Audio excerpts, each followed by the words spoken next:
Trying to set up your Paleoer Wi-Fi extender, but your router is older and doesn't have that handy WPS button? Don't worry, you're not out of luck. In this video, I'll walk you through the simple web browser login method to get your extender up and running, boosting your Wi-Fi to every corner of your home. Let's get started.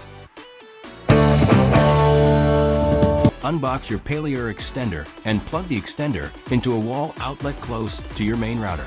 Wait a few moments until signal LED lights solid green. That means extender ready to set up. Now grab your phone, laptop, or tablet. Go into your Wi-Fi settings. You're looking for a new network that the extender is broadcasting. It will usually be named something like Paleoer or Paleoer_EXD. Connect to it. Next, open up your favorite web browser, Chrome, Safari, Firefox. Now, click into the address bar and type extender's default IP address, http://192.168.10.1 and press enter. You should now see a login page. For most Paleoer models, the default credentials are username and password is admin. Under Wizard option, click Repeater button. Extender will scan for available Wi-Fi networks. Select your home's Wi-Fi network from the list. Now carefully type in the password for your home Wi-Fi and press Apply button. The extender will now reboot and apply the settings. This takes about a minute.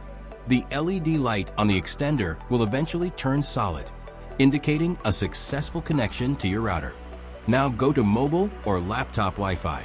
Your extender will now be broadcasting your home network's name, followed by _EXT. That will be extender SSID. Use same Wi-Fi password as your home Wi-Fi network to connect it.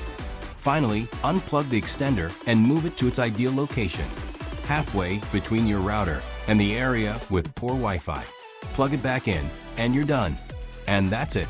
You've successfully set up your Paleoer extender the professional way. No WPS required. If this video helped you defeat your Wi-Fi dead zones, don't forget to like, share, and subscribe channel to get more tech guide. Thanks for watching.